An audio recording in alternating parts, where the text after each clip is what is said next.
퇴직 후 보이싱 피싱을 당해 전 재산 2억 5천만 원을 사기당한 내용입니다.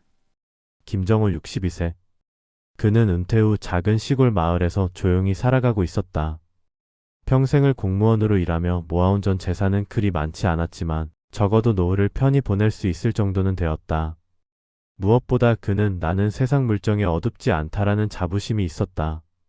그날도 평범한 오후였다. 갑자기 휴대폰이 울렸다. 김정호 씨 맞으시죠? 검찰청입니다. 낯선 목소리였지만 어쩐지 단호하고 위압적인 말투였다. 네? 검찰청이요? 정호는 순간 당황했지만 곧 스스로를 다독였다. 아, 또 보이스피싱이구만. 요즘 뉴스에 맨날 나오잖아. 그는 단호하게 말했다. 난 그런 거 안 속아요. 끊겠습니다. 김정호는 창밖을 바라보며 따뜻한 차를 한 모금 마셨다. 62세. 공무원으로 35년을 일하고 은퇴한 지 2년이 되어가는 시점이었다.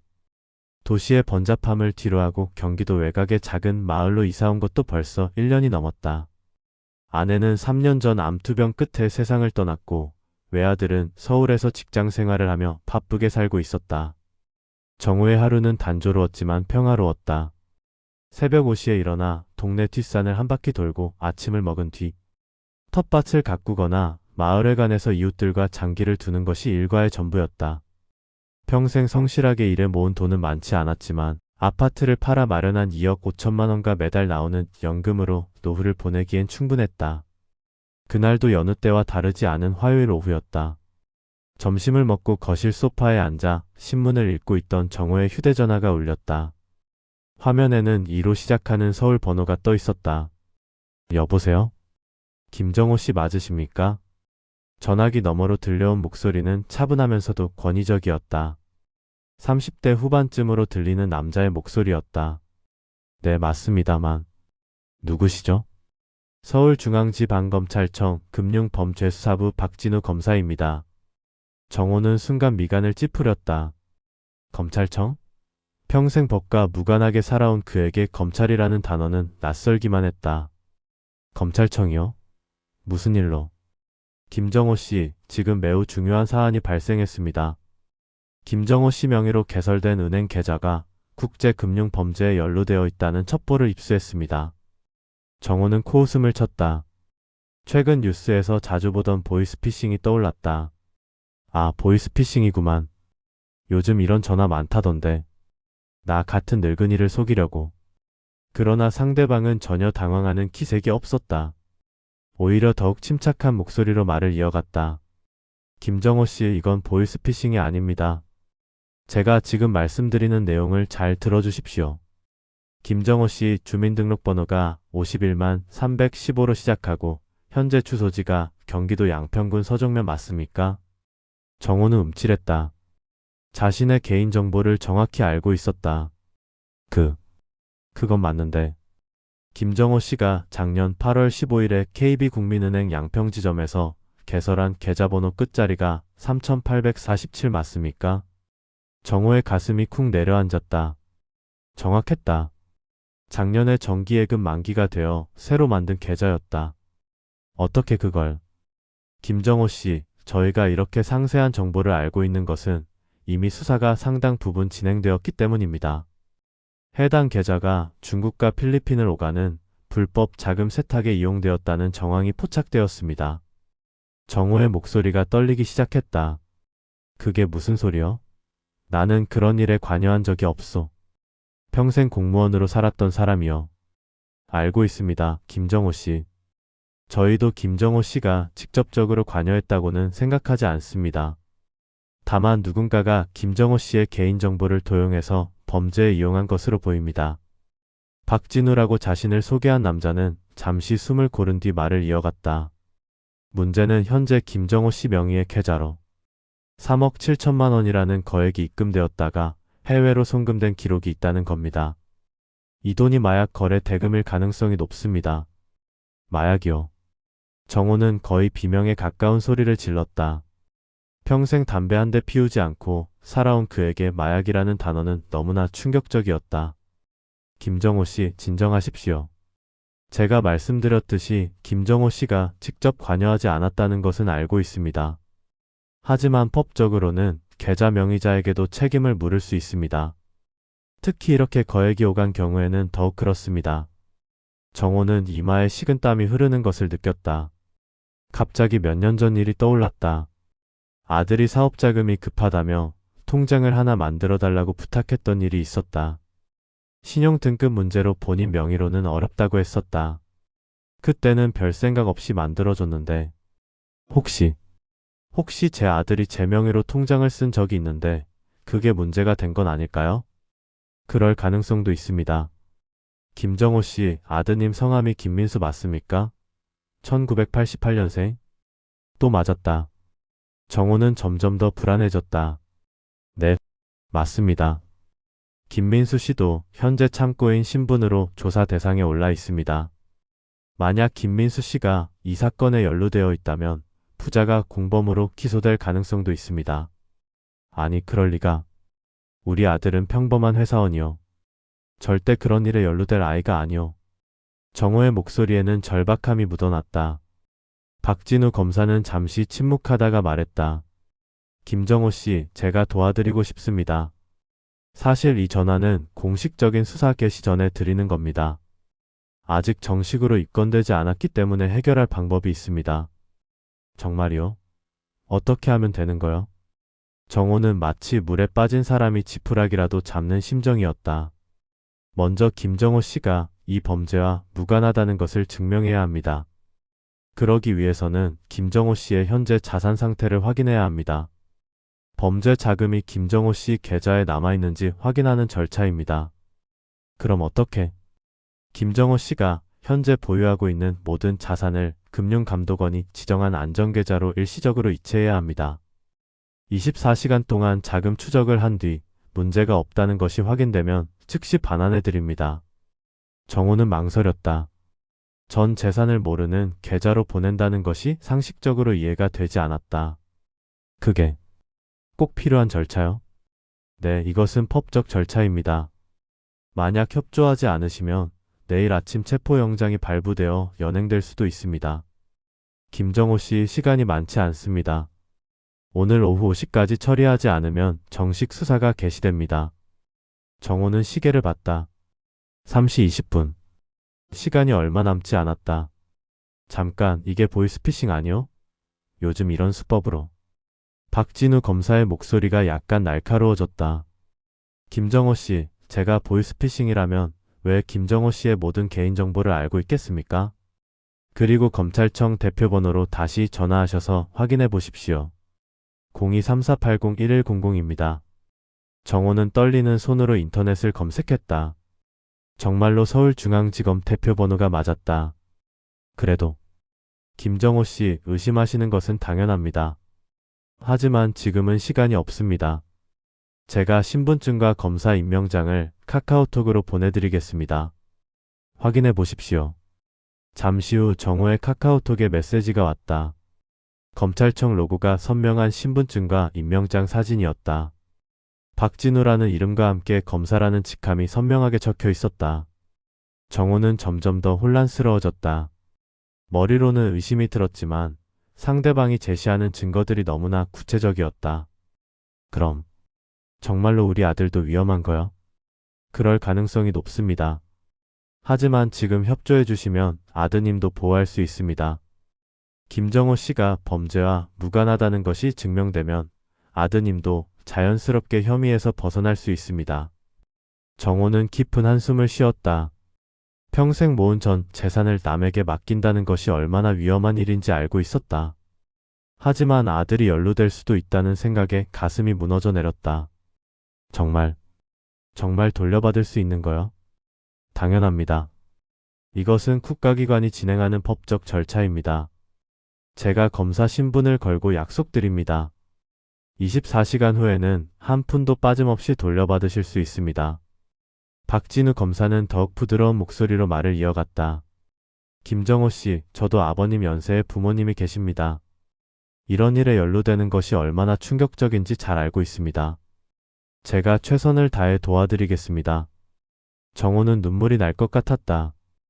평생 성실하게 살아온 자신이 왜 이런 일을 겪어야 하는지 원망스러웠다. 알겠소. 어떻게 하면 되는 거요? 먼저 가까운 은행으로 가셔서 모든 예금을 인출하셔야 합니다. 그리고 제가 알려드리는 계좌로 입금하시면 됩니다. 전부 다요? 네, 일부만 이체하면 나머지 자산에 대해서는 확인이 불가능합니다. 그럼 완전한 무혐의 처리가 어렵습니다. 정호는 떨리는 손으로 지갑을 찾았다. 통장과 도장, 신분증을 챙기면서도 계속 망설여졌다. 정말 이게 맞는 방법이요? 다른 방법은 없어? 김정호 씨, 저도 이런 방법을 권하고 싶지 않습니다. 하지만 이것이 유일한 방법입니다. 지금 결정하지 못하시면 내일은 경찰서에서 뵙게 될 겁니다. 정호는 결국 집을 나섰다. 걸어가는 내내 다리가 후들거렸다. 평생 모은 돈을 한 번에 움직인다는 것이 얼마나 무거운 일인지 온몸으로 느껴졌다. 은행에 도착한 정호는 창구 직원에게 전액 인출을 요청했다. 어르신, 갑자기 이렇게 큰 돈을 인출하시는 이유가? 직원의 걱정스러운 표정에 정호는 둘러댔다. 아들 사업 자금으로 급하게 필요해서. 혹시 보이스피싱은 아니시죠? 요즘 피해가 많아서. 정호는 억지로 웃으며 고개를 저었다. 아니요, 내가 그렇게 어리석은 사람은 아니요. 그러면서도 가슴 한구석이 불안했다. 정말 이게 맞는 일일까? 하지만 박진우 검사의 말이 계속 귓가에 맴돌았다. 내일은 경찰서에서 뵙게 될 겁니다. 2억 5천만 원. 평생의 무게가 담긴 숫자였다.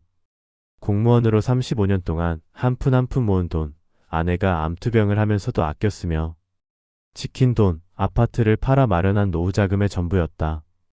계좌번호를 불러드릴 테니 정확히 입력해 주십시오.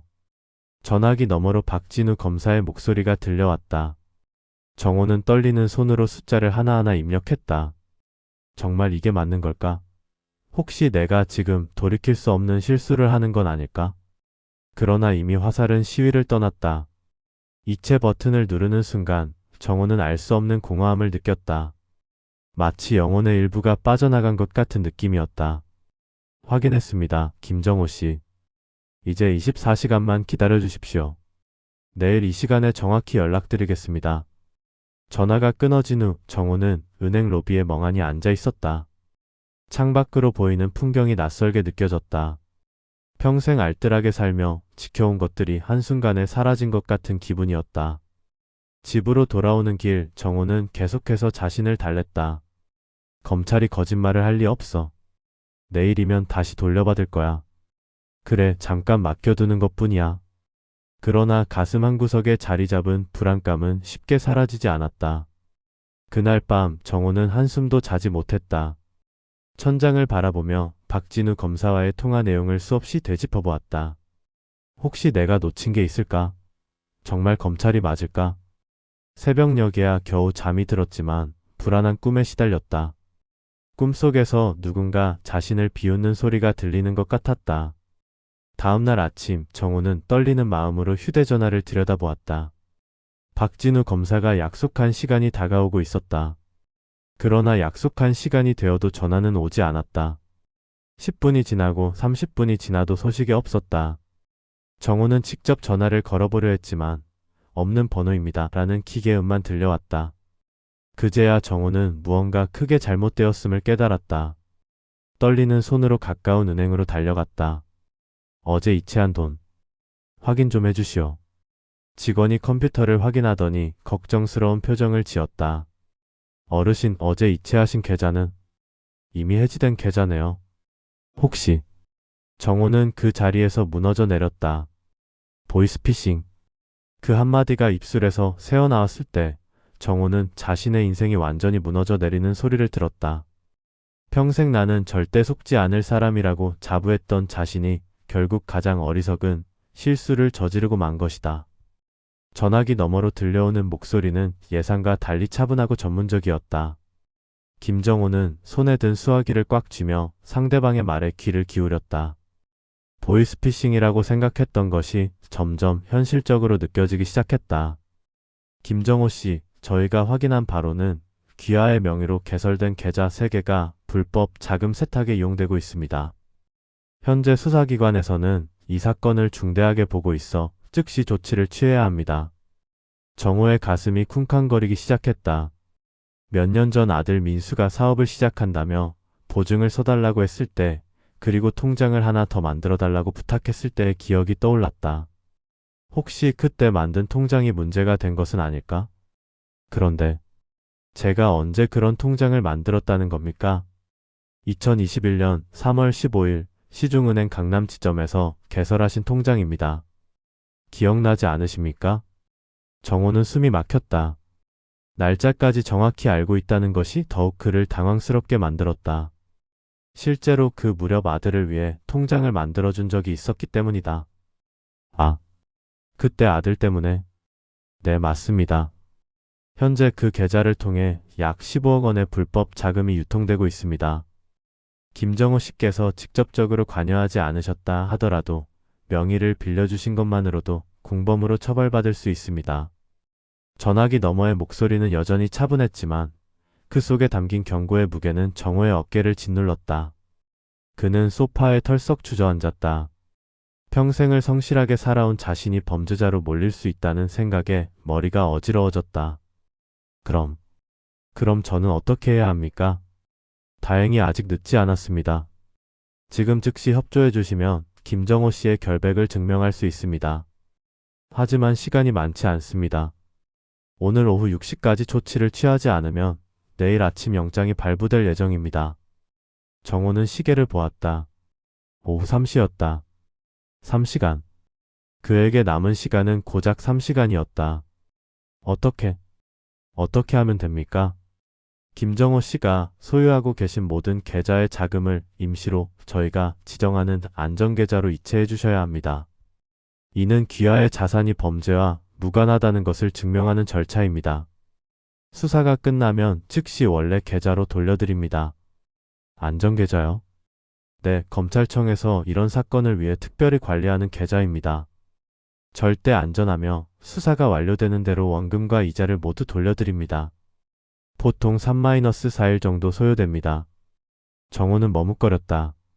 뭔가 이상하다는 생각이 들었지만 동시에 범죄자로 몰릴 수도 있다는 두려움이 그의 판단력을 흐려놓았다. 상대방은 그의 망설임을 눈치챈 듯 말을 이어갔다. 김정호 씨 이해합니다. 갑작스러운 일이라 당황스러우실 겁니다. 하지만 지금 저희 수사팀에서는 이 사건을 매우 중요하게 다루고 있습니다. 만약 협조하지 않으시면. 상대방이 잠시 말을 멈췄다가 더 무거운 목소리로 계속했다. 솔직히 말씀드리면 김정호 씨의 아드님도 이 사건에 연루될 가능성이 높습니다. 통장을 만들어 달라고 부탁한 것도 아드님이고 실제로 그 통장이 범죄에 사용되었으니까요. 정호의 온몸에 찬 기운이 돌았다. 민수까지 연루된다고? 아들이 결혼을 앞두고 있었고 직장에서도 승진을 기대하고 있었다. 만약 이 일로 아들의 인생이 망가진다면 아들은 아무것도 모릅니다. 그냥 사업자금 때문에 통장이 필요하다고 해서 저희도 그럴 것이라고 생각합니다. 하지만 법적으로는 공범으로 처리될 수밖에 없어요. 김정호 씨가 지금 협조해 주시면 아드님은 완전히 무혐의 처리됩니다.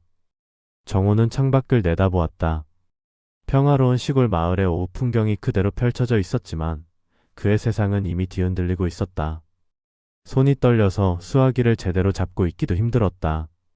그런데 제가 가진 돈이 그렇게 많지는 않습니다. 얼마나 되십니까?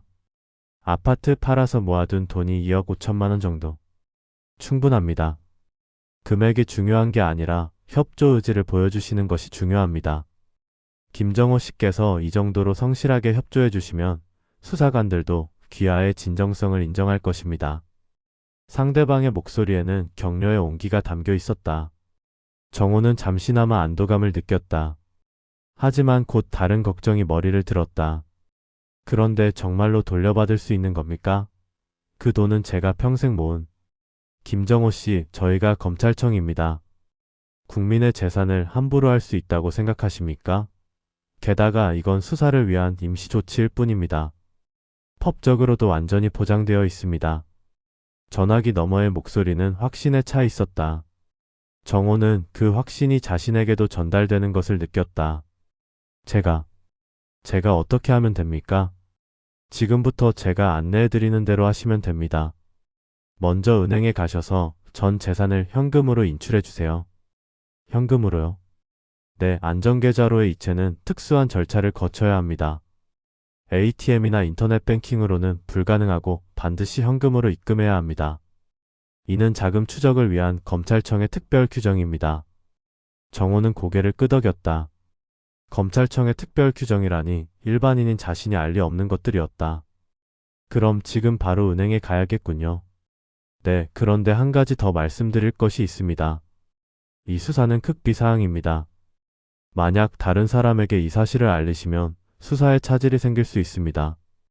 특히 아드님께는 절대 말씀하시면 안 됩니다. 왜요? 아드님이 만약 이 사실을 알게 되면 증거를 인멸하려 할 수도 있습니다. 물론 아드님을 의심하는 것은 아니지만 수사의 공정성을 위해서는 관련자들이 사전에 알지 못하게 하는 것이 원칙입니다. 정호는 이해했다는 듯 고개를 끄덕였다. 아들을 보호하기 위해서라도 비밀을 지켜야 했다. 알겠습니다. 그럼 지금 바로.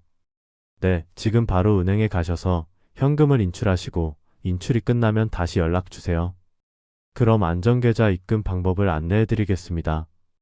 정호는 전화를 끊고 재빨리 옷을 갈아입었다. 손이 떨려서 단추를 채우는 것도 쉽지 않았다. 거울 속의 자신은 창백하고 초조해 보였다. 하지만 이것도 아들을 위한 일이라고 스스로를 다독였다. 은행까지 가는 길이 평소보다 훨씬 멀게 느껴졌다. 마을 사람들의 인사도 제대로 받지 못했다. 머릿속은 온통 검찰청, 범죄연루, 안전계좌라는 말들로 가득했다. 은행에 도착했을 때 창구 직원은 정호의 표정을 보고 놀란 듯 했다. 어르신 괜찮으세요? 얼굴이 많이 안 좋으시네요. 아, 아니에요. 그냥 급한 일이 있어서요. 정호는 통장을 꺼내며 말했다. 여기 있는 돈 전부 인출하고 싶습니다. 전부요? 2억 3천만 원이 조금 넘는데 이렇게 큰 금액은 미리 예약을 하셔야 꼭 오늘 해야 하는 일이에요. 부탁드립니다. 직원은 잠시 망설이다가 지점장과 상의해보겠다며 자리를 떴다. 기다리는 동안 정호의 가슴은 더욱 빠르게 뛰었다. 시계를 보니 이미 4시가 다 되어가고 있었다. 잠시 후 지점장이 나타났다. 어르신, 이렇게 큰 금액을 현금으로 인출하시는 특별한 이유가 있으신가요? 정호는 뭐라고 대답해야 할지 몰랐다. 검찰청 일이라고 하면 너무 이상할 것 같고 그렇다고 거짓말을 할 수도 없었다. 그냥 개인적인 사정이 있어서요. 지점장은 의심스러운 눈으로 정호를 바라보았다. 혹시 보이스피싱은 아니시죠? 요즘 고령자분들을 대상으로 한 사기가 너무 많아서. 아니에요. 정호는 너무 크게 소리쳐서 스스로도 놀랐다. 주변에 있던 다른 고객들이 모두 그를 쳐다보았다. 정말 아니에요. 그냥 꼭 필요한 돈이라서요. 지점장은 여전히 의심스러워했지만 정호의 간절한 표정을 보고는 절차를 진행해 주기로 했다. 다만 이렇게 큰 금액의 현금 인출에는 시간이 걸린다고 했다. 1시간 정도 기다리셔야 할 것 같습니다. 정호는 안절부절하며 기다렸다. 휴대폰이 울렸다. 아까 그 번호였다. 김정호 씨 어떻게 되고 있습니까? 지금 은행에서 기다리고 있어요. 1시간 정도 더 걸린다고 하네요. 알겠습니다. 그런데 시간이 촉박합니다. 6시까지는 반드시 입금을 완료해야 해요. 네, 알겠습니다. 그리고 김정호 씨, 한 가지 더 당부드리고 싶은 것이 있습니다. 뭡니까? 은행 직원들이 보이스피싱이 아니냐고 물어본다면 절대 일에 대해 말씀하시면 안 됩니다. 수사 기밀이기 때문에 일반인들은 알 수 없는 절차들이거든요. 만약 이 사실이 알려지면 수사에 큰 차질이 생길 수 있습니다. 아, 그렇군요. 실은 아까 지점장이 뭐라고 했습니까? 보이스피싱 아니냐고 물어봤어요. 전화기 너머에서 한숨 소리가 들렸다. 역시 그럴 줄 알았습니다. 은행 직원들은 이런 특수수사 절차를 모르니까 당연히 의심할 수밖에 없어요. 하지만 김정호 씨, 이것은 정당한 검찰 수사입니다. 절대 의심하지 마세요. 정호는 안도했다. 자신의 판단이 맞았다는 확신이 들었다. 드디어 현금 인출이 완료되었다. 2억 5천만 원이라는 거금이 가방 안에 들어있다는 사실이 믿어지지 않았다. 평생을 모은 돈이 이렇게 무겁다는 것을 처음 실감했다. 은행을 나서자마자 전화가 왔다. 인출 완료되셨습니까? 네, 방금 끝났어요. 수고하셨습니다. 이제 안전계좌로 입금하시면 됩니다. 주소를 알려드릴게요. 상대방이 알려준 주소는 시내 중심가에 있는 작은 은행 지점이었다. 거기 가시면 김검사 안전계좌라고 말씀하시면 됩니다. 직원이 안내해 드릴 거예요. 정호는 택시를 타고 그 주소로 향했다. 가방을 꼭 껴안고 있으니 온몸에 힘이 들어갔다. 택시 기사가 걱정스러운 듯 물었다. 어르신 괜찮으세요? 얼굴이 많이 창백하신데. 괜찮아요. 그냥 좀 피곤해서. 목적지에 도착했지만 그곳은 은행이 아니었다. 작은 환전소였다. 정호는 당황했다. 혹시 주소를 잘못 들었나? 다시 전화를 걸었다. 여기 은행이 아니고 환전소예요. 맞습니다. 안전계좌는 일반 은행 계좌와는 다릅니다. 특수수사기관에서 관리하는 계좌라서 이런 특수한 장소를 이용하는 거예요. 그럴듯했다. 검찰청의 비밀 수사라면 일반인들이 모르는 특별한 절차들이 있을 법했다. 환전소 안으로 들어가니 중년 남성 한 명이 앉아 있었다. 김 검사 안전계좌 건으로 왔습니다. 남성은 고개를 끄덕이며 뒤쪽 방으로 안내했다. 작은 방 안에는 책상과 의자만 있었다. 돈을 확인해 보겠습니다. 정호는 떨리는 손으로 가방을 열었다. 남성은 돈을 세어보더니 영수증 같은 것을 써주었다. 이것이 입금 확인서입니다. 잘 보관하세요. 정호는 종이를 받아들었다. 뭔가 허전한 기분이 들었지만 이제 끝났다는 안도감도 있었다. 환전소를 나오자마자 전화가 왔다. 입금 완료되셨습니까? 네, 방금 끝났어요. 수고 많으셨습니다. 이제 김정호 씨의 결백이 증명될 것입니다. 며칠 후에 다시 연락드려서 돈을 돌려드리는 절차를 안내해드리겠습니다. 고맙습니다.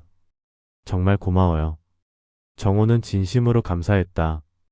이렇게 친절하고 전문적으로 도와준 검찰 수사관에게 고마운 마음이 들었다. 집으로 돌아오는 길 정호는 처음으로 여유를 느꼈다. 위기는 넘겼다. 곧 돈도 돌려받을 것이고 아들도 무사할 것이다. 하지만 가슴 한구석에는 여전히 알 수 없는 불안감이 남아 있었다. 그날 밤 정호는 잠을 이루지 못했다.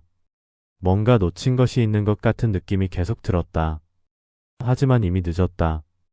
돈은 이미 안전계좌로 들어갔고 이제는 기다리는 것 외에는 할 수 있는 일이 없었다. 새벽 5시 정호는 침대에서 일어나 창밖을 내다보았다. 평화로운 시골 마을의 새벽이었지만 그의 마음은 평화롭지 못했다. 뭔가 잘못된 것 같다는 생각이 더욱 강해졌다. 하지만 이미 돌이킬 수 없었다. 곧 돌려받을 거야. 나는 범죄자가 아니니까. 정호는 스스로에게 중얼거렸다. 김정호는 그날 밤 한잠도 자지 못했다. 침대에 누워 천장을 바라보며 어제 일어난 모든 일들을 되짚어 보았다. 검찰청에서 온 전화, 안전계좌로의 송금, 그리고 마지막에 받은 입금 확인서. 모든 것이 꿈만 같았다. 새벽 6시 정호는 결국 잠을 포기하고 일어났다. 평소라면 라디오를 틀고 간단한 체조를 하며 하루를 시작했겠지만 오늘은 그럴 기분이 아니었다. 대신 어제 받은 입금 확인서를 다시 꺼내보았다. 종이를 자세히 들여다보니 뭔가 어색했다. 검찰청 도장이라고 하기엔 너무 흐릿했고 글씨체도 정식 문서 같지 않았다. 하지만 정호는 이런 공문서를 자주 접해본 적이 없어서 이것이 정상인지 아닌지 판단하기 어려웠다. 아침부터 왜 이렇게 신경이 쓰이지? 정호는 입금 확인서를 서랍에 넣고 평소처럼 아침 산책을 나섰다. 마을 어귀까지 걸어가면서도 머릿속은 복잡했다. 어제 그 전화가 정말 검찰청에서 온 것이 맞을까? 하지만 상대방이 자신의 개인정보와 통장 개설 날짜까지 정확히 알고 있었던 것을 생각하면 산책을 마치고 집으로 돌아오는 길에 이웃집 할머니를 만났다. 정호 씨, 어제 은행에서 봤는데 얼굴이 많이 안 좋아 보이더군요. 무슨 일 있었어요? 아, 별일 아니에요. 그냥 좀 급한 일이 있어서. 요즘 보이스피싱이 많다던데 조심하세요. 우리 동네 김 씨네도 얼마 전에 당할 뻔했다가 겨우 깨달았다고 하더라고요. 보이스피싱이라는 말에 정호의 가슴이 덜컥했다. 하지만 자신의 경우는 다르다고 스스로를 다독였다. 진짜 검찰청에서 온 전화였으니까. 집에 돌아온 정호는 커피를 한 잔 끓여 마시며 어제의 일을 정리해보려 했다. 하지만 시간이 갈수록 불안감은 더욱 커졌다. 진짜 검찰청에서 온 전화라면 왜 정식 문서나 공문 하나 없이 전화만으로 모든 것을 처리했을까? 점심시간이 되자 정호는 더 이상 집에 있을 수 없었다. 직접 확인해보는 수밖에 없다고 생각했다. 그는 어제 돈을 입금했던 환전소 주소를 적은 메모를 들고 집을 나섰다. 환전소까지 가는 버스 안에서 정호는 계속 핸드폰을 바라보았다. 어제 통화했던 그 번호로 다시 전화를 걸어볼까 생각했지만 괜히 의심받을까 봐 망설여졌다. 수사가 진행 중이라고 했으니 함부로 연락하는 것이 좋지 않을 수도 있었다. 환전소에 도착한 정호는 어제와는 다른 사람이 앉아있는 것을 보고 의아해했다. 젊은 여성이었는데 정호를 보더니 무표정하게 물었다. 무슨 일이세요? 어제 김 검사 안전계좌에 돈을 입금했는데. 여성의 표정이 변했다. 뭔가 당황스러워하는 것 같았다. 잠깐만요. 여성은 뒤쪽으로 들어가더니 한참 후에 나왔다. 죄송한데요. 저희는 그런 업무를 하지 않습니다. 어르신이 잘못 오신 것 같은데요. 정호는 멍해졌다. 분명히 어제 이곳에서. 아니에요. 어제 분명히 여기서 돈을 입금했어요. 확인서도 받았고. 어르신 정말 죄송하지만 저희는 환전 업무만 합니다. 그런 입금 업무는 하지 않아요. 여성의 목소리는 단호했다. 정호는 어제 만났던 중년 남성을 찾아보았지만 보이지 않았다. 그럼 어제 여기 계시던 분은 어디 가셨나요? 어제요? 어제는 제가 혼자 근무했는데요. 정호의 머리가 하얘졌다. 이게 대체 무슨 일인가? 어제 분명히 여기서. 환전소를 나온 정호는 길거리에 멍하니 서 있었다. 지나가는 사람들이 이상하게 쳐다보았지만 신경 쓸 겨를이 없었다. 뭔가 크게 잘못된 것 같다는 생각이 머릿속을 꽉 채웠다. 정호는 서둘러 집 근처 은행으로 향했다. 어제 전 재산을 인출했던 그 은행이었다.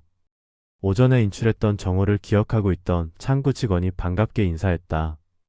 어르신, 어제는 급한 일이 있으셨나 봐요. 오늘은 어떤 일로 오셨어요? 정호는 창구에 앉아 떨리는 목소리로 물었다. 혹시 제가 어제 인출한 돈이 어디로 갔는지 확인할 수 있나요? 어디로 갔다는 게 무슨 말씀이세요? 어르신이 현금으로 인출해서 가져가셨잖아요. 그게 아니라 제가 그 돈을 다른 계좌로 입금했는데. 직원의 표정이 굳어졌다. 혹시 누군가에게 돈을 송금하신 건가요? 네. 검찰청에서 연락이 와서 안전계좌라는 곳에. 직원의 얼굴이 창백해졌다. 그녀는 즉시 지점장을 불렀다. 지점장이 나타나자 창구 직원이 상황을 설명했다. 지점장은 정호를 조용한 상담실로 안내한 후 의자에 앉게 했다. 어르신, 정확히 어떤 일이 있었는지 천천히 말씀해 주세요. 정호는 어제 있었던 모든 일을 차근차근 설명했다. 검찰청에서 온 전화, 범죄에 연루되었다는 말, 안전계좌로의 송금 등등. 말을 하면 할수록 지점장의 표정은 더욱 심각해졌다. 어르신. 지점장이 무거운 목소리로 말을 시작했다. 이거 보이스피싱이에요. 정호는 귀를 의심했다. 뭐라고요? 보이스피싱 전화 사기입니다. 검찰청에서 일반인에게 직접 전화해서 돈을 요구하는 일은 절대 없어요. 그리고 안전계좌라는 것도 존재하지 않습니다. 정호의 세상이 무너져 내리는 느낌이었다. 아니에요. 그 사람이 제 개인정보를 다 알고 있었어요. 통장 개설 날짜까지. 어르신, 요즘 사기꾼들은 개인정보를 불법적으로 수집해서 이용합니다. 심지어 발신번호까지 조작해서 진짜 기관에서 온 것처럼 보이게 만들어요. 지점장의 말을 들으며 정호는 온몸에 힘이 빠지는 것을 느꼈다. 어제 느꼈던 그 이상한 불안감들이 모두 현실이 되었다. 그럼 제 돈은? 지금 바로 경찰에 신고해야 합니다. 하루가 지났지만 아직 늦지 않았을 수도 있어요. 정호는 그 자리에 주저앉고 싶었다. 하지만 지점장의 도움으로 간신히 정신을 차리고 경찰서에 신고 전화를 걸었다. 30분 후 경찰관 2명이 은행으로 왔다. 그들은 정호의 이야기를 들은 후 고개를 저었다. 전형적인 검찰청 4층 보이스피싱입니다. 최근에 이런 수법이 많아졌어요. 그럼 돈을 찾을 수 있나요? 경찰관은 안타까운 표정을 지었다. 솔직히 말씀드리면 어려울 것 같습니다. 이미 하루가 지났고 현금으로 거래했다면 추적이 거의 불가능해요. 그래도 최선을 다해보겠습니다. 정호는 경찰서로 따라가 진술서를 작성해야 했다. 진술서 작성 중에 피해 금액 란에 2억 3천만 원이라고 쓰는 순간 현실이 와 닿았다. 정말로 모든 돈을 잃었다는 것을, 내가 평생 모은 돈을 하루아침에 다 잃었다고? 정호는 진술서를 쓰는 손이 떨렸다. 글씨가 흔들려서 제대로 쓰기도 어려웠다. 담당 형사가 안타까운 표정으로 말했다. 어르신 마음 아프시겠지만 이런 사기에 당하신 분들이 정말 많아요. 특히 요즘에는 수법이 너무 교묘해서 똑똑한 분들도 속는 경우가 많습니다. 하지만 저는 뉴스에서 보이스피싱에 대해 많이 봤는데 어떻게 이런 일이? 그게 바로 함정이에요. 다들 나는 절대 안 당한다고 생각하시거든요. 그런데 막상 본인에게 일어나면 판단력이 흐려집니다. 특히 가족이 연루된다고 하면 더욱 그래요. 형사의 말이 맞았다. 정호도 아들이 연루될 수 있다는 말을 듣는 순간 모든 판단력을 잃었다. 진술서 작성을 마친 정호는 경찰서를 나와 집으로 돌아왔다. 버스를 타고 가는 동안 창밖 풍경이 어제와 똑같은데 자신의 인생은 완전히 달라져 있다는 것이 믿어지지 않았다. 집에 도착하니 아들 민수가 기다리고 있었다. 며칠 전에 미리 약속했던 저녁 약속이었다. 아버지 늦으셨네요. 어디 다녀오셨어요? 정호는 아들의 얼굴을 제대로 쳐다볼 수 없었다. 어떻게 말해야 할지 모르겠었다. 그냥 은행 좀 다녀왔어. 은행이요? 무슨 일 있으세요? 민수는 아버지의 이상한 표정을 눈치챘다. 아버지의 얼굴이 많이 안 좋으신데 몸이 아프신가요? 정호는 소파에 털썩 앉았다. 더 이상 숨길 수가 없었다. 민수야, 아버지가 큰일 쳤다. 무슨 말씀이세요? 정호는 떨리는 목소리로 어제부터 오늘까지 있었던 모든 일을 설명했다. 민수는 처음에는 믿을 수 없다는 표정이었다가 점점 심각해졌다. 아버지, 설마 정말로? 응. 2억 5천만 원.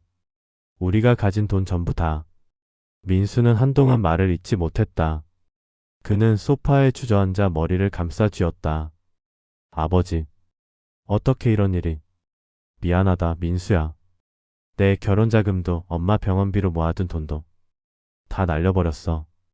정호의 목소리는 점점 작아졌다. 평생 가족을 위해 성실하게 살아온 자신이 오히려 가족에게 이런 피해를 입혔다는 죄책감이 밀려왔다. 민수는 잠시 침묵하더니 아버지의 어깨에 손을 올렸다. 아버지 괜찮아요. 돈은 다시 벌면 되잖아요. 하지만 민수의 목소리도 떨리고 있었다. 결혼을 앞두고 있는 그에게도 이 일은 큰 충격이었다. 미안하다. 정말 미안하다. 정호는 고개를 들 수 없었다. 평생 자식들에게 부끄럽지 않은 아버지가 되려고 노력했는데 이제 와서 이런 일을 저질렀다니. 그날 저녁 민수는 어머니와 여동생에게도 상황을 알렸다. 가족들은 모두 충격을 받았지만 정호를 탓하지는 않았다. 오히려 위로하려고 노력했다.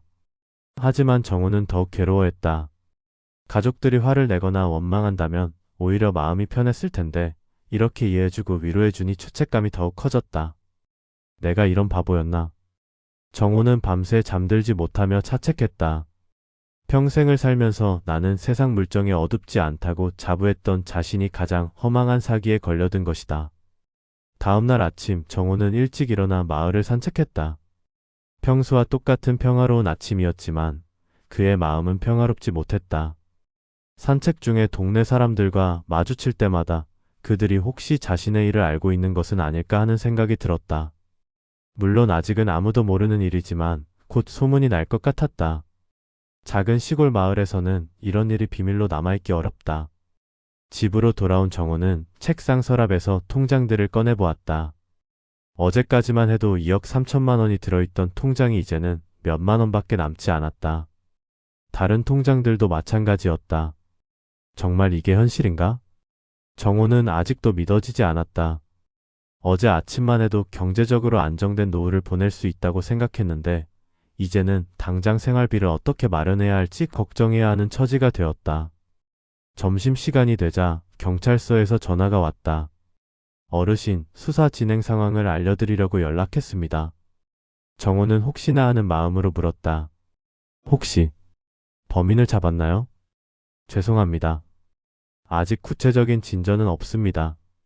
다만 비슷한 수법의 사건들이 많아서 연계 수사를 진행하고 있습니다.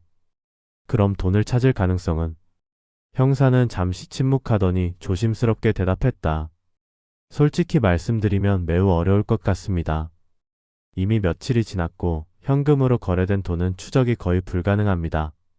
하지만 최선을 다하겠습니다. 전화를 끄는 정호는 소파에 힘없이 앉았다. 이제 정말로 돈을 되찾을 희망은 없는 것 같았다. 오후에 아들 민수가 다시 찾아왔다. 그는 어제와 달리 침착한 표이었다. 아버지, 어젯밤에 많이 생각해봤어요. 무슨 생각을? 우선 이 집부터 정리해야 할 것 같아요. 전세로 살던 집이니까 보증금은 받을 수 있잖아요. 정호는 고개를 끄덕였다. 다른 방법이 없었다. 그리고 아버지, 너무 자책하지 마세요. 이런 일은 누구에게나 생길 수 있어요. 하지만 내가 너무 어리석었어. 평생을 살면서 이런 바보 같은 짓을. 민수는 아버지의 손을 잡았다. 아버지가 바보라서 당한 게 아니에요. 요즘 사기꾼들이 너무 교묘해서 그런 거예요. 경찰관도 그렇게 말했잖아요. 하지만 정호의 자책감은 쉽게 사라지지 않았다. 특히 가족들을 생각하면 더욱 그랬다. 그날 저녁 정호는 오랜만에 아내의 사진을 꺼내보았다. 5년 전에 돌아가신 아내가 살아있다면 뭐라고 할까 생각해보았다. 아마 자신을 위로해 주었을 것이다. 하지만 동시에 얼마나 실망했을까 하는 생각도 들었다. 여보, 미안해. 평생 모은 돈을 이렇게 잃어버렸어. 정호는 아내 사진 앞에서 혼자 중얼거렸다. 사진 속의 아내는 여전히 따뜻한 미소를 짓고 있었지만 정호에게는 그 미소가 더욱 마음 아프게 느껴졌다. 밤이 깊어갈수록 정호의 자책감은 더욱 커졌다. 어떻게 이런 일이 일어날 수 있었을까? 분명히 어딘가에서 의심할 만한 징후가 있었을 텐데 왜 그것을 놓쳤을까? 어제의 일들을 다시 되짚어보니 정말로 많은 의심스러운 부분들이 있었다. 검찰청에서 전화로 돈을 요구한다는 것 자체가 이상했고 은행이 아닌 환전소에서 입금을 하라는 것도 이상했다. 그런데 그 순간에는 왜 그런 생각을 하지 못했을까? 아들이 연루될 수도 있다는 말 때문이었다. 그 말을 듣는 순간 모든 판단력을 잃었다. 자신보다 가족이 더 중요했기 때문에 위험을 감수했던 것이다. 하지만 결과적으로는 가족들에게 더 큰 피해를 입혔다. 이것이 가장 견디기 어려운 부분이었다. 새벽 3시 정호는 여전히 잠들지 못하고 있었다. 창밖으로는 고요한 시골 밤이 흘러가고 있었지만 그의 마음은 폭풍우가 몰아치고 있었다. 내일부터는 새로운 현실과 마주해야 한다. 생활비를 걱정해야 하고 집도 정리해야 하고 무엇보다 이 상황을 받아들이고 다시 시작할 방법을 찾아야 한다. 그래, 아직 끝난 게 아니야. 정호는 스스로에게 말했다. 하지만 그 말조차 공허하게 들렸다. 62세의 나이에 무일푼이 되어 다시 시작한다는 것이 과연 가능할까? 하지만 포기할 수는 없었다. 아직 가족들이 있고 아직 건강하고 아직 살아야 할 이유들이 있었다. 돈은 잃었지만 모든 것을 잃은 것은 아니었다. 정호는 침대에서 일어나 창가로 가서 밖을 내다보았다. 어둠 속에서도 새벽이 오고 있다는 것을 느낄 수 있었다. 그의 인생에도 새벽이 올 수 있을까? 다시 시작할 수 있을까? 정호는 자신에게 물었다. 대답은 아직 확실하지 않았다. 하지만 해보는 수밖에 없었다. 동이 트기 시작했다. 정호의 긴 밤이 끝나가고 있었다. 하지만 진짜 시련은 이제 시작이었다. 김정호는 경찰서에 들어서는 순간부터 가슴이 무거웠다. 평생을 성실하게 살아온 자신이 이런 곳에 피해자로 와야 한다는 현실이 아직도 받아들여지지 않았다. 경찰서 로비에는 여러 사람들이 앉아 기다리고 있었는데 모두 각자의 사연을 안고 온 것 같았다. 김정호 씨, 이쪽으로 오세요. 담당 형사가 정호를 작은 조사실로 안내했다. 회색빛 책상과 의자, 그리고 벽에 걸린 시계만 있는 삭막한 공간이었다. 형사는 정호를 의자에 앉게 한 후 진술서 양식을 꺼냈다. 어르신, 어제 전화로 대략적인 상황은 들었지만 정식 진술서를 작성해야 합니다. 처음부터 차근차근 말씀해 주세요. 정호는 떨리는 손으로 진술서를 받아들었다. 메뉴에 적힌 피해 신고서라는 제목이 유독 크게 보였다. 자신이 피해자라는 것, 그것도 보이스피싱이라는 뻔한 사기에 당한 피해자라는 현실이 다시 한번 가슴을 찔렀다. 언제부터 시작할까요? 그저께 오후 3시쯤 전화가 왔어요. 정호는 천천히 말을 시작했다. 처음에는 침착하게 이야기하려 했지만 말을 하면 할수록 자신의 어리석음이 드러나는 것 같아 목소리가 작아졌다. 그때 전화를 받고 어떤 생각이 드셨나요? 처음에는 보이스피싱인 줄 알았어요. 그래서 코웃음을 쳤죠. 뉴스에서 워낙 많이 봐서. 형사는 고개를 끄덕였다. 이런 사례를 수없이 봤다는 표정이었다. 하지만 상대방이 제 개인정보를 너무 정확히 알고 있었어요. 통장 개설 날짜까지. 그래서 진짜인 줄 알았죠. 그 개인정보는 불법적으로 수집된 것입니다. 요즘 사기범들은 여러 경로를 통해 개인정보를 입수해서 이용해요. 정호는 그제야 깨달았다. 자신이 가장 확신했던 부분이 실은 가장 교묘한 함정이었다는 것을. 진술서 작성은 생각보다 시간이 오래 걸렸다. 형사는 정호가 기억하는 모든 세부사항을 기록했다. 상대방의 말투, 전화번호, 송금한 장소, 받은 서류 등 하나하나 빼놓지 않았다. 피해 금액은 얼마인가요? 형사가 물었을 때 정호는 잠시 말을 멈췄다. 2억 5천만 원. 평생을 모은 전 재산을 숫자로 표현해야 한다는 것이 너무 허무했다. 2억 3천만 원입니다. 형사의 손이 잠시 멈췄다. 적지 않은 금액이었다. 전 재산이신가요? 네. 아파트 팔아서 모아둔 돈이었어요. 노후자금이었죠. 정호의 목소리는 점점 작아졌다. 전 재산이라는 말이 입에서 나오는 순간 자신의 처지가 얼마나 비참한지 다시 한번 실감했다. 형사는 안타까운 표정을 지었다. 어르신, 정말 안타깝습니다. 하지만 요즘 이런 사기가 너무 교묘해서 똑똑한 분들도 많이 당하세요. 너무 자책하지 마세요. 하지만 정호에게는 위로가 되지 않았다. 오히려 더 큰 수치심이 들었다. 자신보다 나이 어린 형사가 자신을 동정하고 있다는 생각에 견딜 수 없었다. 범인을 잡을 수 있나요? 최선을 다하겠습니다만. 형사는 말끝을 흐렸다. 솔직히 말씀드리면 쉽지 않을 것 같습니다. 이미 며칠이 지났고 현금으로 거래되어서 추적이 어려워요. 정호는 마지막 희망마저 사라지는 것을 느꼈다. 그럼 돈은? 죄송합니다. 거의 불가능할 것 같습니다. 형사의 말은 정중했지만 단호했다. 정호는 현실을 받아들일 수밖에 없었다. 진술서 작성을 마친 정호는 경찰서를 나섰다. 오후 햇살이 따뜻했지만 그의 마음은 춥기만 했다. 버스 정류장에서 버스를 기다리며 주변 사람들을 바라보았다. 모두들 각자의 일상을 살아가고 있었다. 그들 중 누가 자신처럼 하루아침에 모든 것을 잃었을까? 집으로 돌아가는 버스 안에서 정호는 창밖을 바라보았다. 평소와 똑같은 풍경이었지만 모든 것이 다르게 보였다. 지나가는 건물들, 사람들, 심지어 하늘까지도 예전 같지 않았다. 집 앞에 도착했을 때 아들 민수가 기다리고 있었다. 정호는 민수의 얼굴을 보자 다시 한번 죄책감이 밀려왔다. 아버지, 경찰서는 어떠셨어요? 별거 없었어. 그냥 진술서 쓰고 왔지. 정호는 담담하게 대답했지만 민수는 아버지의 표정에서 깊은 상처를 읽을 수 있었다. 아버지, 들어가서 이야기해요. 집 안으로 들어가 소파에 앉은 정호는 한동안 말이 없었다. 민수는 조심스럽게 물었다. 경찰에서 뭐라고 하던가요? 돈 찾기는 어렵다고 하더구나. 범인 잡기도 쉽지 않을 거라고. 정호의 목소리는 힘이 없었다. 그래도 수사는 계속하겠죠?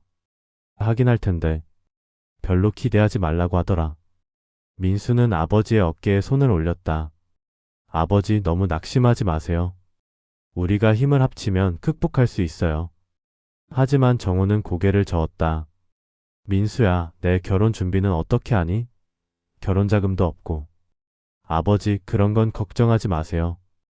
혜진이도 이해해 줄 거예요. 민수는 며칠 전 약혼자 혜진에게 상황을 설명했다.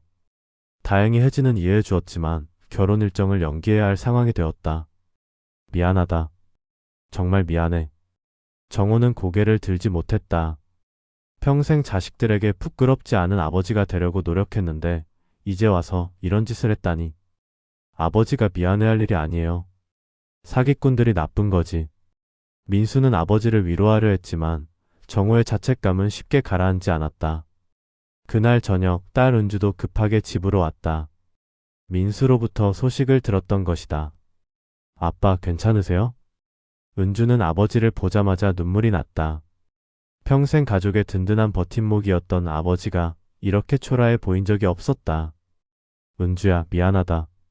엄마 병원비로 모아둔 돈도 다 날려버렸어. 5년 전 아내가 암투병을 할 때 병원비로 쓰려고 모아둔 돈도 있었다.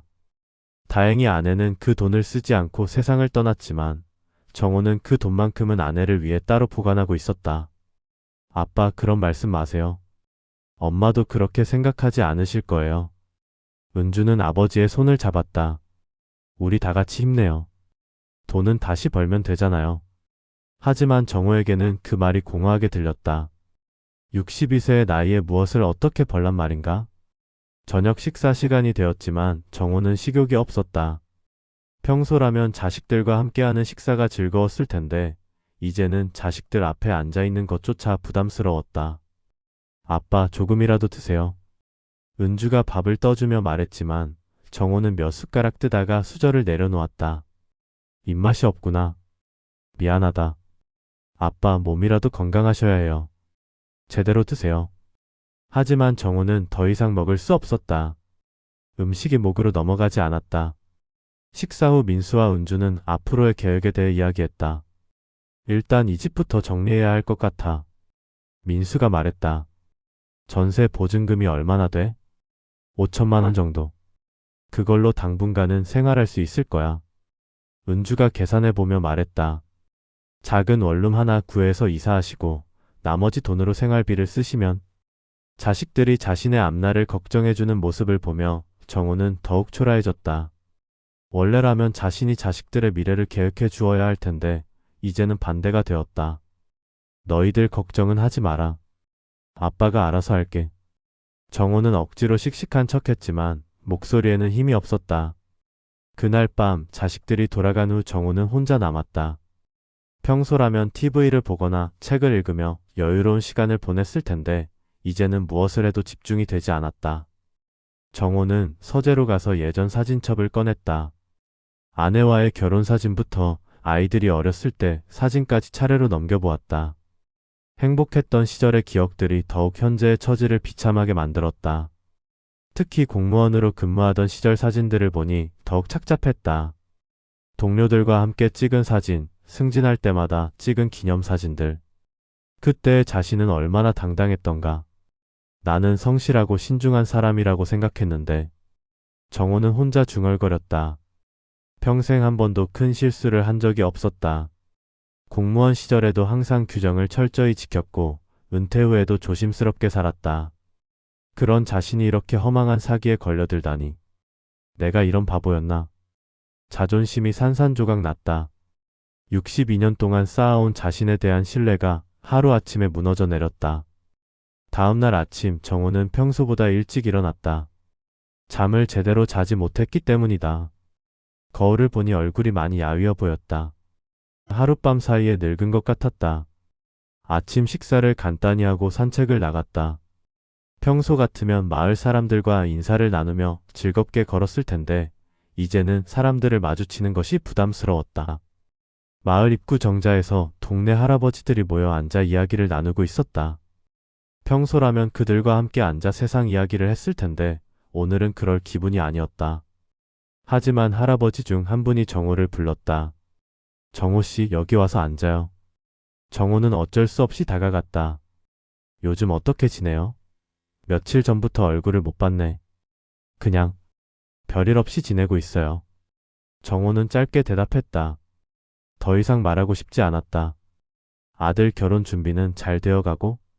갑자기 결혼 이야기가 나오자 정호는 가슴이 답답해졌다. 네, 그럭저럭. 요즘 결혼하는데 돈이 얼마나 들어가는지 몰라. 우리 때와는 비교가 안 되지.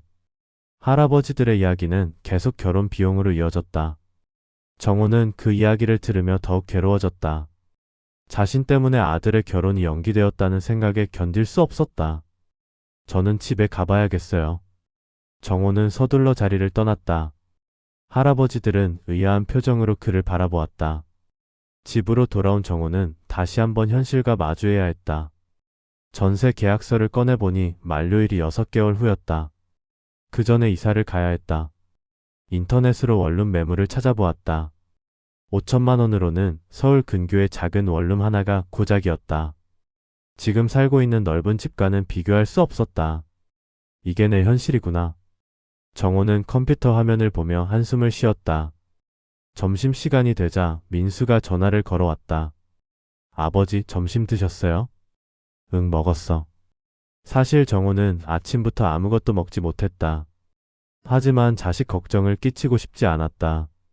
오늘 오후에 부동산에 가볼까요? 이사갈 집을 미리 알아봐야겠어요. 그래, 그러자. 정호는 마지못해 동의했다. 이사를 간다는 것 자체가 현실을 인정하는 일 같아 싫었지만 어쩔 수 없었다. 오후에 민수와 함께 부동산을 찾았다. 부동산 중개사는 정호의 예산을 들고는 고개를 저었다. 5천만 원으로는 선택의 여지가 많지 않으세요. 이 동네에서는 원룸도 어려울 것 같은데. 결국 좀 더 외곽으로 나가야 했다. 지하철역에서 멀리 떨어진 다세대 주택의 작은 원룸이었다. 15평 정도의 작은 공간에 방 하나, 작은 부엌, 화장실이 전부였다. 여기가 그나마 괜찮은 곳이에요. 부동산 중개사가 설명했지만 정호에게는 초라하기만 했다. 지금까지 살던 30평 아파트와는 비교할 수 없었다. 아버지 어떠세요? 민수가 조심스럽게 물었다. 별 선택의 여지가 없지 뭐. 정호는 체념한 듯 대답했다. 계약을 진행하는 동안 정호는 계속 초라한 기분이었다. 평생 이런 곳에서 살아야 할 줄은 꿈에도 생각하지 못했다. 부동산에서 나온 후 민수가 말했다. 아버지, 너무 상심하지 마세요. 일단 여기서 지내시면서 천천히 다른 방법을 생각해봐요. 무슨 다른 방법이 있겠니? 이제 나이도 많고.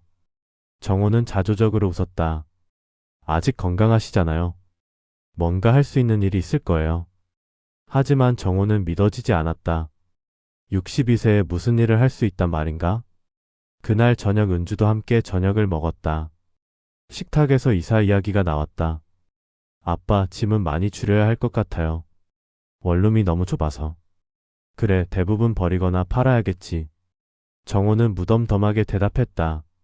하지만 속으로는 서글펐다. 평생 모은 추억들과도 헤어져야 한다는 것이. 아빠가 아끼시는 책들이나 중요한 물건들은 우리가 맡아둘게요. 은주가 위로의 말을 했지만 정호에게는 더 큰 상처였다. 자식들에게 짐이 되고 있다는 생각이 들었다. 며칠 후 정호는 본격적으로 이사 준비를 시작했다. 30년 넘게 모은 물건들을 정리하는 일은 생각보다 힘들었다.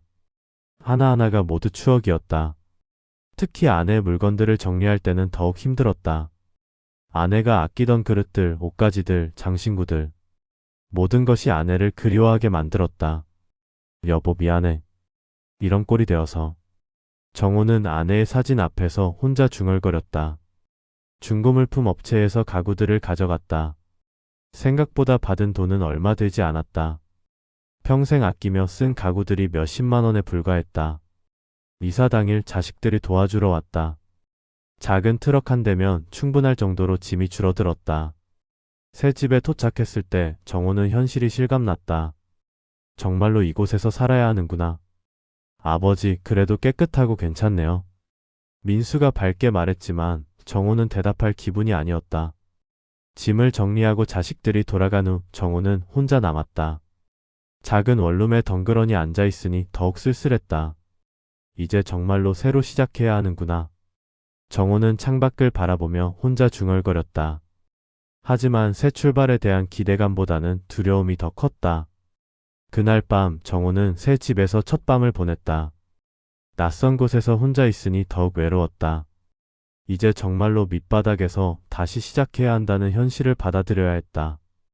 김정호는 작은 원룸에 이사온 첫날 밤 한참 동안 잠을 이루지 못했다. 방 안은 새로 칠한 페인트 냄새가 아직 가시지 않았고 바닥에 놓인 가구는 손에 꼽을 만큼 적었다. 낡은 책상 하나, 싱글 침대 하나, 그리고 중고로 얻어온 작은 옷장이 전부였다. 이곳이 앞으로 자신이 살아가야 할 공간이라는 사실이 믿기지 않았다. 벽에 걸린 시계가 새벽 3시를 가리킬 무렵 정호는 창가에 앉아 밖을 내다보았다. 도로를 따라 희미하게 켜진 가로등 불빛이 한 줄로 이어져 있었다. 시골 마을에서 살 때는 새벽이면 새소리와 개 짖는 소리가 들렸지만 이제는 멀리서 들려오는 자동차 소음과 공사장 기계음이 새벽을 채웠다. 낯선 풍경이었지만 그것보다 더 낯선 것은 자신의 처지였다. 내가 정말 이렇게 된 건가? 정호는 스스로에게 중얼거렸다. 62년 동안 성실하게 살아왔는데 하루아침에 모든 걸 잃어버렸다는 사실이 아직도 실감나지 않았다. 무엇보다 괴로운 건 돈이 아니었다. 돈은 어떻게든 벌 수 있다.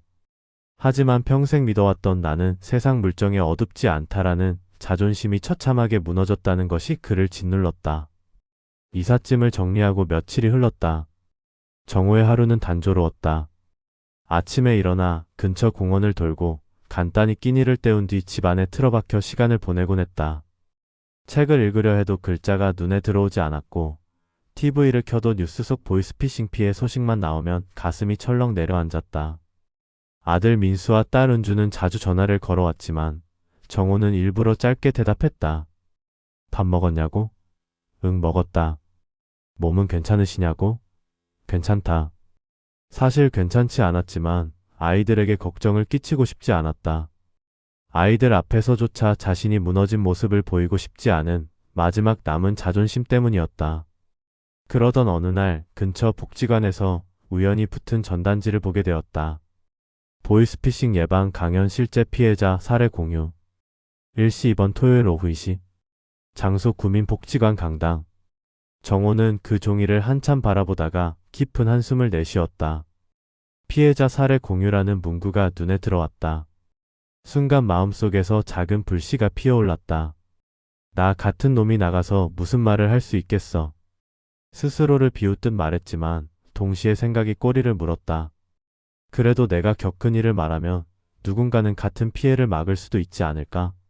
토요일 오후 정호는 복지관으로 향했다. 강당 안에는 50여 명의 주민들이 모여 있었다. 대부분이 중장년층이었고 몇몇은 그의 또래처럼 보였다. 사회자는 정호에게 마이크를 건넸다. 오늘은 특별히 실제 피해를 경험하신 분이 용기를 내어 자리를 함께 해주셨습니다. 큰 박수로 맞이해주세요. 박수 소리가 울려 퍼졌지만 정호는 온몸이 얼어붙는 듯 했다. 손에 쥔 마이크가 덜덜 떨렸고 입술도 바짝 말라붙었다. 하지만 그는 마음을 다잡았다. 저는 김정호라고 합니다. 올해 62살이고요. 평생을 공무원으로 살다가 은퇴했습니다. 그는 잠시 말을 멈췄다. 강당 안이 조용해졌다. 모두가 그의 입술만 바라보고 있었다. 저는 보이스피싱으로 전 재산을 잃었습니다. 2억 3천만 원이었죠. 순간 청중들의 표정이 굳어졌다. 어떤 이는 놀란 듯 눈이 커졌고 어떤 이는 고개를 끄덕이며 안타까운 눈빛을 보냈다. 정호는 그 시선을 고스란히 느끼며 말을 이어갔다. 저도 뉴스에서 맨날 봤습니다. 나 같으면 안 속는다. 늘 그렇게 생각했어요. 하지만 막상 제 아들이 연루될 수도 있다는 말을 들으니 아무것도 생각이 안 났습니다. 그냥 그놈들이 시키는 대로 했습니다. 목소리가 떨렸지만 그는 끝까지 진심을 담아 말했다. 여러분, 어떤 전화라도 돈을 요구하면 무조건 의심하세요. 절대 혼자 판단하지 마세요. 가족에게, 은행에, 경찰에 꼭 확인하세요. 저처럼 되지 마시길 바랍니다. 말을 마치자 강당은 조용해졌다가 곧 박수 소리가 터져나왔다. 정호는 고개를 숙였다. 눈가가 젖어 있었다. 강연이 끝난 뒤 몇몇 어르신들이 정호에게 다가왔다. 어르신 큰 용기 내셨네요. 덕분에 저도 정신 바짝 차려야겠다고 느꼈습니다. 저도 지난번에 비슷한 전화 받았는데 그때 끊어서 다행이네요. 그들의 말은 정호에게 작은 위로가 되었다. 누군가에게 도움이 될 수 있었다는 사실이 그를 조금은 가볍게 만들었다. 그날 이후 정호는 매주 복지관에 나갔다. 처음에는 단순히 강연을 듣기 위해 갔지만 점점 그가 직접 이야기해달라는 요청이 많아졌다. 김정호 씨, 지난번 말씀 정말 감동적이었어요. 다음 주에도 한 번 더 이야기해 주실 수 있나요? 네, 뭐 부족하지만 제가 겪은 걸 나누는 게 도움이 된다면야. 그렇게 그는 자연스럽게 경험담 강사가 되어갔다. 강연을 이어가면서 정호는 조금씩 달라졌다. 처음에는 수치심 때문에 고개조차 들기 힘들었지만 시간이 지날수록 목소리에 힘이 실렸다. 자신이 겪은 고통이 헛되지 않다는 생각이 들었기 때문이다. 어느 날 한 젊은 여성이 강연이 끝난 뒤 정호를 찾아왔다. 아버님 말씀 덕분에 정말 큰 깨달음을 얻었어요. 저희 어머니도 비슷한 전화 받으셨는데 제가 바로 끊으라고 했거든요. 그런데 어머니는 끝까지 진짜 같았다고 하셨습니다. 오늘 아버님 얘기를 듣고 이해가 됐어요. 감사합니다. 정호는 눈시울이 붉어졌다. 자신이 잃은 것은 돌이킬 수 없지만 누군가를 지킬 수 있다면 그것만으로도 의미가 있었다. 그는 속으로 다짐했다. 내가 잃은 건 단순한 돈이 아니었다. 자존심이었지. 하지만 그 자존심을 이렇게 세울 수도 있구나. 시간은 흘러 어느덧 몇 달이 지났다. 정호는 이제 복지관의 단골 강사가 되었고 경찰서와 구청에서도 초청을 받아 강연을 다녔다. 처음엔 떨리던 목소리도 이제는 단단해졌다. 강연을 마치고 집으로 돌아오면 여전히 작은 원룸은 허전했다. 하지만 정호의 마음속에는 더 이상 공허함만이 남아있지 않았다.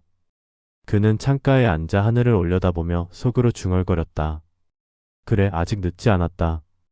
나는 다시 시작할 수 있다. 바깥 하늘에는 저녁 노을이 붉게 물들어 있었다. 그 빛이 마치 정호의 가슴 속 작은 불씨를 비추는 것 같았다. 돈은 잃었지만 그는 다시 삶을 세울 힘을 얻고 있었다. 그리고 그 힘은 이제 자신만의 것이 아니라 같은 상처를 겪을지도 모르는 수많은 사람들에게 흘러가고 있었다. 정호는 느꼈다. 내가 살아가는 이유는 돈이 아니라 남은 사람들에게 희망을 전하는 것이구나. 구독, 좋아요 부탁드립니다. 감사합니다.